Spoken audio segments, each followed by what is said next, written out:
Well, hey, everybody, and welcome to the Ryan Goodman Tanguay Along for the Ride podcast as we talk about the NBA. Okay, let's get to the Celtics game last night, which I'm just, as a Celtics fan, I'm heartbroken. I mean, this series could be over for Boston, Bob. I mean, it could be over. They had a chance to come back earlier, I believe, game 3, and when they rallied and they fell short. Last night, they're up 14 points, 12 points, excuse me. They're up 14 points, 2 minutes to go in the fourth. And they blew the game. I mean, they just blew the game. Did they blow the series? Well, we don't know about whether they blew the series. The odds are that they did. They're down 3-2. They're going back to the other guy's gym. Okay, we know that. And history doesn't favor them. Although, and let me just cite, in '88, they lost game 5 at home to Atlanta. Went down to Atlanta. DJ had a monster game. They won game 6, and game 7 was the famous Larry Dominique shootout. No, I'm just saying. It's just, however. That was a better – hey, they had Larry Bird. They had Larry Bird, and it was a better – and that was a very good Hawks team. But anyway, here's what bothers me. 4 plays. 2 unforgivable, sloppy, no mindless turnover passes that led to baskets, that led to points during the course of the comeback. And B, the 2 putbacks. The one Giannis got with 4 Celtics around him. All right, that's Giannis. But there were 4 guys around him. And then, of course, the egregious putback of allowing a rebound of a missed free throw by Bobby Portis. Maybe any one of those, you subtract baskets and they win the game. They find a way to win the game. And now, you knew that sooner or later, you didn't know. You felt, and common sense told you that sooner or later that Milwaukee might hit a few threes. They're better than they had been showing. So that doesn't bother me that they hit those threes. But those self-inflicted wounds, this was a giveaway. Now, I'll shut up in a second. This is what why being a sports fan is unlike being an art fan or a literary fan or any other fan. There's nothing like it, okay? We are 1 game removed from a victory, a triumph on the road that we were proclaiming that if and when they were to win the championship this year, that's the game we look back on to tell what they were all about, right? 2 days later, we are now discussing in the morning after, Marie McGovern, the morning after. It's got to be a morning after. This is the morning after a game that if, in fact, they go on to lose this series, we will cite as the day that it all fell apart. This is sports, folks. All right, but we're all destroyed. That game was totally theirs, totally winnable, totally in their grasp. And you salute Milwaukee and their gumption and all that, but that was a giveaway. Yeah, I mean, things can change so quickly, as you said. And, I guess the most frustrating part for me, like the Bobby Portis play, listen, he got the offensive rebound because Smart collided with Jaylen Brown. It wasn't a lack of effort. It was a little bit of luck involved in that one. Giannis hitting the 3. There was nobody within 10 feet of him. All the 3 of us can make that 3. To me, it was the end of the game. I really felt like the Celtics had the ball. Jason Tatum had to go get that basketball. And I heard Marcus Smart say it after the game that, that was kind of everybody was standing around. So that's why he took it to the basket. That's why he got the ball in the first place. He wasn't supposed to get it. It was designed for Tatum, who was standing on the other side. He's got to go get it. He's got to go get it and demand the ball and say, you know what? We're going to win this or lose this with me. I'm the best player. And the other thing with Tatum is early in the year, you would say, okay, he'd get the ball and he'd jack up a 3 no matter what. Now he's proven, even with short time left, he could get the ball and he could find somebody for an easy basket if they double. Yeah. So I think you had to get Tatum the ball there. And I put it on him as much as I put it on Smart or Ime or anybody else. He's got to demand it in that situation. And let's just, I'm flashing across my mind. You're 100% correct. But we do want to be fair. Great defensive play by Giroux.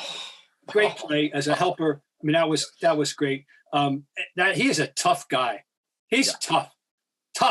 He reminds me. He's the key to me. He's what changed Milwaukee from just an ordinary playoff contender to making them a championship team. Without Jrue Holiday, they don't have a title and they're not in the hunt for another one.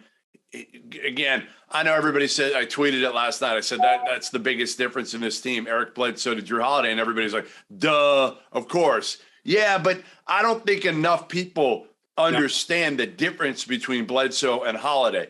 Holiday brings every intangible, the highest of high IQ, great defender, high care, like all of it. Like Drew Holiday just fits what John Horst was trying to do with the Milwaukee Bucks, and so does Pat Connaughton.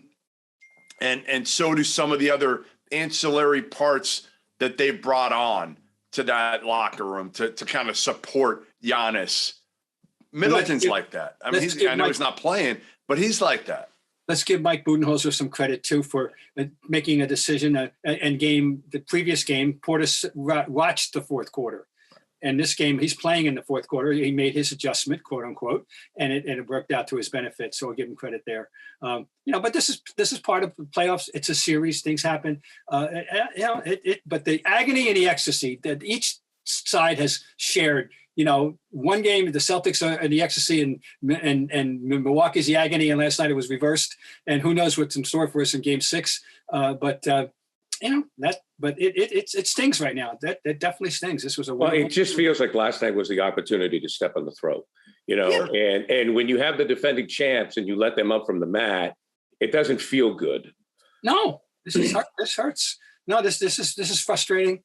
When you're feeling so good, there was such a high after, and there were, and we see how good they can be when they play the quote right way, but things out, you make decisions in the moment that, as Jeff says, that they don't get the ball to the right guy at the right time. Whereas in Game 1 against the Nets, the thing worked beautifully, and they all did the right thing and ended up in a victory. And the frustrating point is I thought that they had reached a level of maturity where they would keep playing. Jaylen Brown was awesome in the third. And in the fourth quarter, everybody said, the game's over. Let's just forget about it. Didn't you think when Al stuffed that rebound? Yeah, it was over. That was the exclamation point. Right. Absolutely. It was up 6, 2:12, I think it was to go. And the crowd going crazy. And then, the three is equal, but also I understand what Jeff is saying where, Tatum's got to go get the ball. But also Marcus is your point guard, and I thought there were two bad decisions with Marcus. I mean, one was after Tatum took one from the elbow and he bricked it, then Marcus just goes to the basket and he turns over the basketball as opposed to running an offense.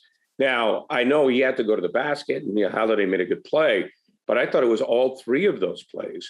And I think that, yes, Tatum needed to show up. There's no doubt. But Marcus also, man, this guy had proved to us that he was a point guard and that he could run the offense and settle everybody down. And prior to that Drew Holiday play, the series before, he didn't do that. I think they just thought the clock was going to run out. They thought that Milwaukee was going to run out of time. And I put that on Marcus a little bit. Well, the announcers caught it very well. The announcer about the tempo game and Milwaukee was playing up tempo all the time, and the Celtics did go into a watch the clock mode to a degree. Right, could have been more aggressive offensively as the thing churned. A lot of ways to look at it, guys. It's like the Hindu man and the Hindu man. Well, I think Bob, they blew it. I mean, to me, they blew it because I said that at the outset. Milwaukee stole it. Right? To me, you'd be like, Milwaukee stole that one. Of course, but they're the defending champs, right? If you let the champ up off the mat, you're in trouble. Now they're going home. Yeah. I mean, it's not looking good. But the one thing I can say is that I thought the Celtics were done in December. If they lose, right? If they lose Game 6, and this is the end of the season, if you're a Celtics fan, you have to be happy with the way this season went. I disagree. Have to. No. You out of your mind. How can you not, looking at it objectively, say, hey, listen, we took major strides. We thought we might have to blow this thing up 3-4 months ago. Now we've got something to build on. Tatum has emerged as a legitimate top 5 player in the NBA.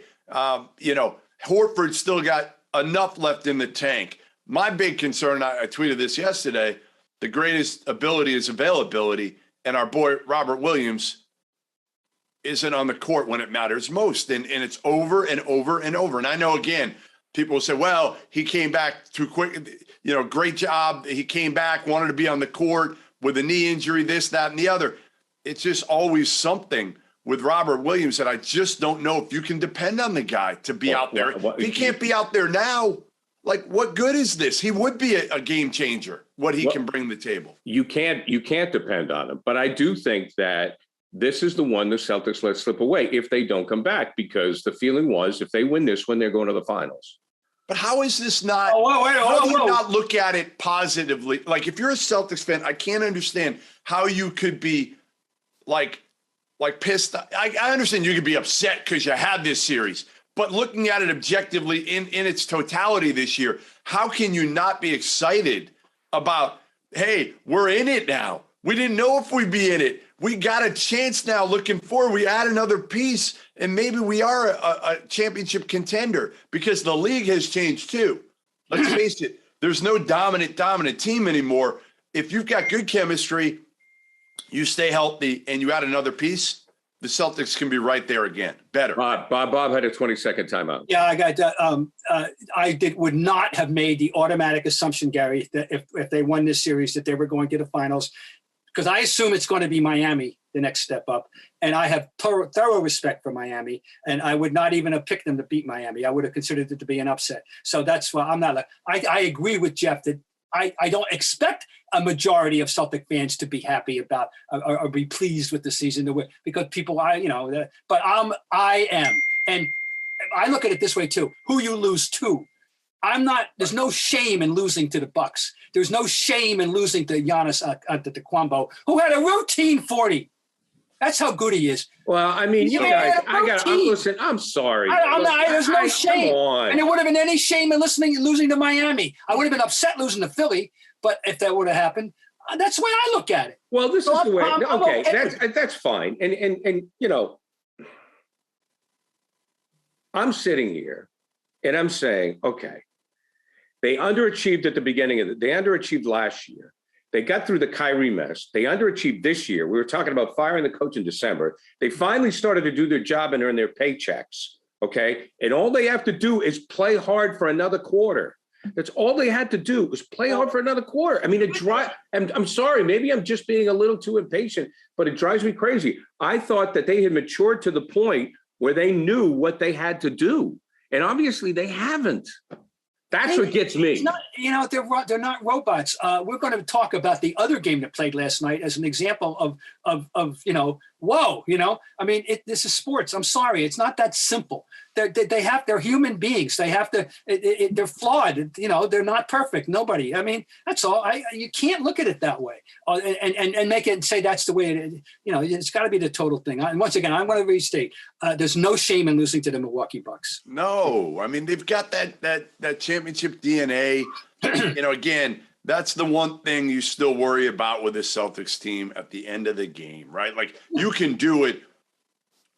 In the regular season over and over and over. You could do it against a Nets team that did have KD and Kyrie, but they were so flawed, especially in the defensive end. It was so easy to get points. But now when Milwaukee locks down, and I thought taking Grayson Allen off the court was huge because the Celtics were going at him at every turn. They had to get him off the court, putting either Portis or Connaughton, and I thought Pat played great last night. They've been there. They've done it. There's something to be said about that. In a very, very important game, really, series-defining, maybe championship-defining game last night. That again, I don't want to say the Celtics got tight, but there were some plays there where certainly they didn't make the right decisions. Right, Jaylen Brown threw the ball away. Right on that one play. As good as he was in the third quarter, and he is, that can be and not only was Jaylen Brown good for 3 quarters shooting the ball, especially in the third quarter, he was really good with his decision-making and his passing ability. Really, really, really good. And he's come so far in that regard, but then he makes that poor decision.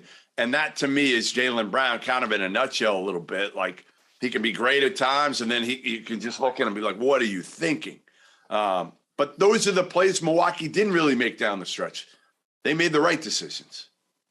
Yeah. All right, let's move on to you wanted to talk about Golden State, Bob? Well, I mean, I've watched a lot of NBA basketball in the last. Yes, you have. So they're up 3-2 right now. I know I have never been in a gymnasium or in front of a television set where a team was down 55, particularly a team as worthy as the Golden State Warriors. That is a shell-shocking score to me in the context of given the fact that that Memphis is playing without Morant. Now I know they had a good regular season record with Morant, but in this is a whole different animal now in the playoffs. That's one of the most shocking scores in the history of the NBA, in my opinion. The 134-95 in a closeout game for the Warriors. The Warriors, who I thought had come together, and presented themselves as a major threat, a very easy pick. I'm not saying they won't rebound, and they probably would. I'd love to hear those discussions today, but that's an astonishing score, guys. 134-95. They were down 55. 50 bleeping 5. Without Ja. Give Memphis a ton of credit, Bob, because, you know, I'm not saying, I hate the phrase, well, they could have folded. Nobody's going to fold. Nobody's saying we don't have John Morant, we're not going to show up. It's the dumbest thing ever to say. But give them credit for, again, not only fighting with Golden State, but dominating them without arguably, I don't know, whatever, he's one of the best players in the game right now. Dylan Brooks coming off an atrocious game. Not bad. Atrocious. But they've got that type. We've talked about that this year with that group is they're kind of lunch pail guys. Nobody's giving most of those guys a chance. And they do fight you and they play tough and they're not going to give a shit that they don't have Ja. They're just going to try to figure out a way. And that's become a really great home court. Yes. Too. It's become one of the better ones in the league right now. Crowd is really, really, really, really into it there. They've never had this is a great, they've never tasted the wine, so in basketball. So it's really nice for them. And, but that I don't know so what do you make of it though? All right. The fact that Golden State collapsed so completely in a game, on a closeout game. I don't know what to make of it. Yeah, I'm shocked. The only shocked thing say is you go to the human thing again, I guess. Yeah. Yeah, right. I was saying, so I'm anxious to, obviously, in both cases, our game and their game, I'm anxious to see the bounce back. Now, of course, they still have the advantage. Right. I mean, they still have. Right. Of course. No. And that's the thing with, is anybody going to remember this game in a year, 5 years, whatever? Did it matter?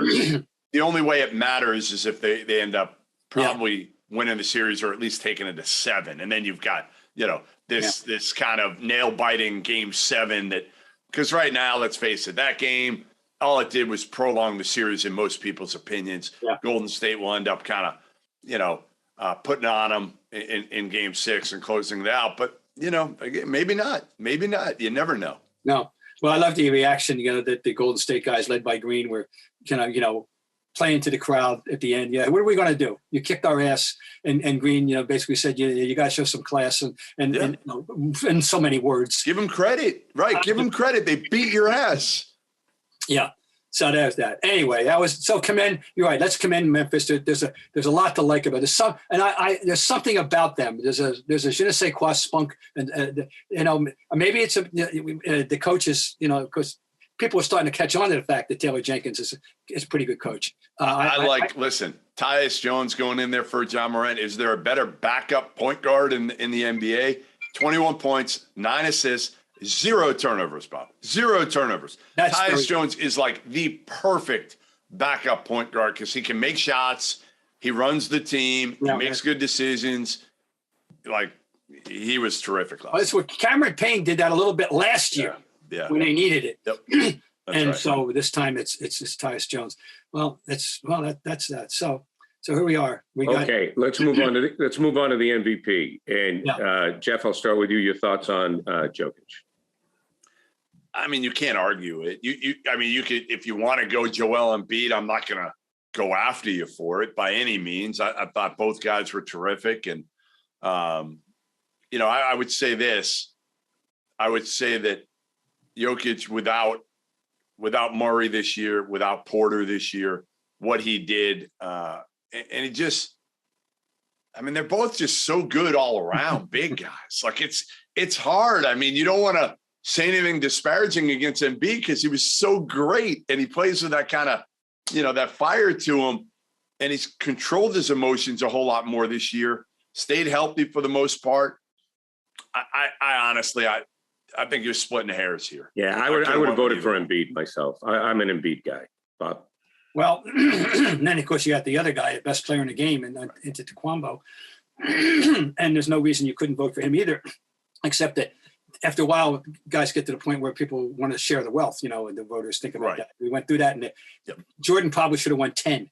But it's Charles had a good year, let's give it to him. Oh, Carl had a good year, let's give it to him. Right. And I think on the Taekwondo has reached that status already and is going for a third. All right. I could easily, I'm with Jeff, I could easily make the devil's advocate argument for any of the three. The negative, the nitpick I might make on Embiid is he missed, he played 68 games. And, now Bill Walton, I looked it up. You know how many games he played when he won it in 77, 78? 58. He missed 24 games, and people decided he was still so much the guy. And, of course, they were 50-10 that year as defending champs when he got hurt. And then by the time they got to the playoffs, I think they were missing 4 starters, Portland. But Walton won it with a guy has won it with 58, and you could make an argument, therefore, that Embiid deserved to win it with 68. Here's the tiebreaker if I'm going to go the other way, though. Embiid is a two-way player. I mean, his defense was his calling card before he showed us he could make a three and do all these things. Whereas Jokic, nobody's claiming he's a defensive whiz of any kind, right? No. And it's all about offense for him. And it's extraordinary offense, there's no question. Whereas Embiid, it's about both. So you can make the argument, a two-way player versus a more disproportionately emphasis on the offense. But what Jokic does, he's the best passing big man since Walton, and maybe better than Walton, or at least he's at least as good. The one thing Walton did was throw outlet passes, but nobody throws outlet passes anymore. So that's a hidden art, a dying art. They're all great players, and I mean I love watching all three of them. And I just think that Embiid's got to get over it. Now, I disagree with Charles Barkley. The other night, he was making a big point. He was blaming Embiid's performance on sulking. I love Chuck. I love Chuck, but that was ridiculous. It's not ridiculous. That wasn't what was going on. The guy's dealing with a face mask. No one wants to play with a face mask, okay? No one has ever wanted to do it, whether it was Kareem. Larry had to wear one that time when he got hit by Harvey Catchings for 18, got on the cover of Sports Illustrated with the face mask. Didn't Wedman have one for a year? Yeah, I mean, and of course, our boy from UConn played. Rip Hamilton. Yeah, Rip played 1-1, but he got hit again, and I mean, he's dealing with really serious physical problems right now, and for you to criticize him on the basis of you think he's sulky in the middle of the game because he didn't get MVP, you wonder what goes through Charles' head sometimes. We all want to like Charles, but come on, Charles. I know that he's so entertaining. He'll get a lot right, but when he's wrong, he can be way, way wrong. Yeah. So go big or go home, Barkley. That's right. Okay, now this is Bob's chance to take center stage. I remember this player when I first started watching basketball. Jeff, I'm a little bit older than you, but Bob Lanier, and when I remember him, of course, the Bonnies, right? St. Bonaventure. Mm-hmm. And then with the Pistons and then under the Bucks, but was the size 22 shoe. That was the thing with Bob Lanier. And I always look Bob Lanier and like Nate Thurman were kind of like centers that they didn't get the ring, but they were definitely great big men, didn't get the ring like Jabbar or Parrish or, certainly didn't that type, but I mean, Lanier was a great player. I first encountered Bob Lanier when he was a sophomore at St. Bonaventure because in 1968, Boston College happened to draw St. Bonaventure in the first round NCAA tournament game, played at Keeney Gymnasium in Rhode Island, at University of Rhode Island. I broadcast that game for the student radio station, sitting on the stage behind the basket. Wow. And they beat us. And he wasn't the reason they beat us. Bill Butler was, but he played well, but he was Bob Lanier. 2 years later, they were 23-2 that year, by the way. Then 2 years later, they are in the Final Four, and he's by far the biggest reason. But they enter it without him. He was injured in a freak accident at the waning seconds of the regional final game against Villanova, where they were kicking Villanova's butt. Chris Ford, ironically a future teammate, got rolled up into him and he tore his MCL. He was not available for the Final Four. They put up a heroic battle against Jacksonville with nobody over 6'5" in the lineup, and they lost a competitive game. But obviously, they had no chance. I, among many, believe they could have beaten UCLA that year. Wow. That was the Steve Patterson center year, the in-between year between Kareem and Walton. And they were better than Jacksonville with him. He's a better player than Gilmore, period. Get that in your head, folks. And anyway, so that's why I counted. Bob Lanier, by the way, in a bountiful draft, 1970, a draft that included Pete Maravich, Rudy Tomjanovich, Dave Cowens, and in the second round, Calvin Murphy and Tiny Archibald. Wow. In the second round, okay? He was the number one pick in the draft, Bob Lanier. Now, Bob Lanier was a bountiful era for centers, guys, in the 70s. Think about it. Kareem was in his prime. Cowens went up to win 2 rings. Nate Thurman, Willis Reed, Wes Unseld, and then in the other league, Dan Issel, Mel Daniels, Artis Gilmore. Later on, Bill Walton, Moses Malone. Wow. This is the centers that played in the 70s, folks. Real old-fashioned, as Al McGuire would say, aircraft carrier centers. He was up there right with them all. He was a 20.10 guy career, okay? By the way, he was 27-15 career at Bonnie's. And he was a wonderful player. Now, here's what, you're right about the feet. That's what was just, people think about the size 22s. Their pair of our bronzed, they're in Springfield. You go out to the Hall of Fame, you'll see the bronze size 22s. And that's what so many people remember. Here's what I remember. I've seen all the players of the last 60 years of any consequence. I've seen all the big men, and fortunately, all of them in person. And he's 6'11" and listed 270, a big man. I mean, a big man, not big. And he's the most graceful big man I have ever seen. He moved with elegance. He didn't have rushed movements. Here's what I always said about Bob Lanier, and I'll shut up, get off the soapbox. Were I a cartoonist, or if I could hire one, I could hire my old friend Larry Johnson. Here, Larry, I want you to give me a cartoon of Bob Lanier. Here's what I want. I want him taking a hook shot. I want him gracefully taking a hook shot. But instead of his nose, I want an elephant's trunk. And I want him dressed in a tutu. And I want it to be called the ballerina elephant. And that's a compliment, because I've never seen a man that big carry himself with such physical elegance on the court. I mean, that's what I most remember about Bob Lanier, is the way he moved at that size. It was no one else like him. And postscript, what a wonderful man. A beloved man. He was the NBA global ambassador for 30 years. People in the Phoenix area will tell you tales. I did a podcast this morning with a Phoenix guy Brad Sesnick, who tells me about he knew Bob and from his family days in Phoenix and coaching youth basketball. Everybody loved Bob Lanier, the Dauber. We all knew him in the NBA community as the Dauber. One more little personal anecdote. There was a writer in Chicago, Bob Logan. He was the man on the Chicago Tribune for the great Bulls teams of the 70s. And he used to get us confused. Bob Logan, Bob Ryan, and we used to have fun with that. But this is in the days when you go out drinking with these guys, Right. I had more than a few beers with Bob Lanier. So I am very saddened. But the NBA community lost one of its all-time great people, as well as one of the great players, Hall of Fame player, Bob Lanier. Well said, Bob, and I think a fitting ending to our program today. So, gentlemen, thank you very much. And hopefully we'll be talking about the Celtics next week. But the stirring comeback. Man, I can't believe you two, the pillars of optimism. All right. Yeah. I'll talk to you boys. See you. All right, guys. That was fun. Guys.